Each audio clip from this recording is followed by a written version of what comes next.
collect and synthesize evidence so that the amazing potential of one-on-ones can be fully realized by leaders and team members alike.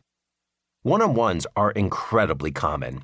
Elise Keith recently did a careful analysis of overall meeting activity in the United States using archival data and a host of thoughtful extrapolations.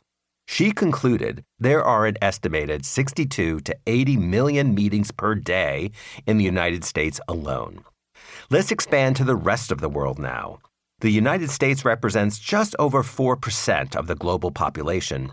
Interestingly, in the only cross-cultural study I could find, no significant differences were found across countries in meeting activity. Given this, one could make the case that to approximate how many meetings occur each day as a planet, you would need to multiply the U.S. meeting estimate by 25 times. Using Elise's low-end estimate of 62 million meetings in the United States multiplied by 25, you get 1.55 billion meetings a day. To be even more conservative, let's round this number down and call it 1 billion meetings a day. My gosh, that is a lot of meetings. Now, let's hone in on one-on-ones. Based on my research and the research of others, 20 to 50% of all meetings are one-on-ones. That's around from 200 million to 500 million one-on-ones each day around the world. We can attach a dollar value to these meetings. To do so, the following parameters are used. A low-end estimate of wages, $9.37 per hour based on a BBC analysis of average global wages.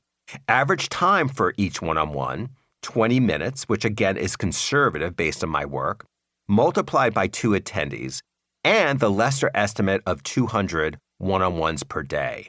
Calculated together, the investment in one-on-ones is $1.25 billion per day. Let me emphasize, this is per day. Now, for really troubling news, my initial research finds that nearly half of one-on-ones are rated as suboptimal by team members, nearly half.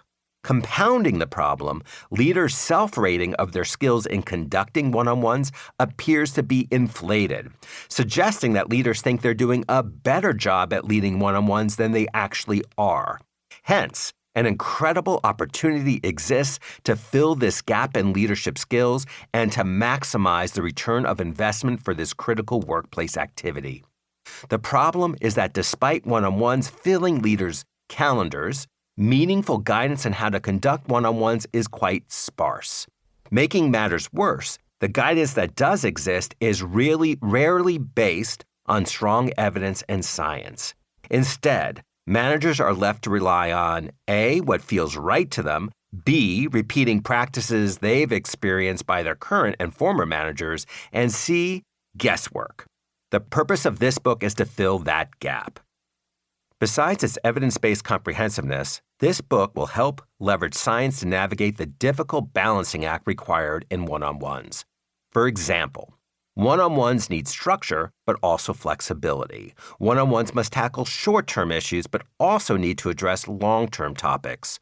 One-on-ones need to solve problems, but they also need to build relationships.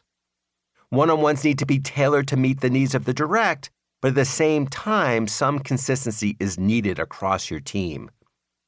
This book will provide guidance on how to balance these scales.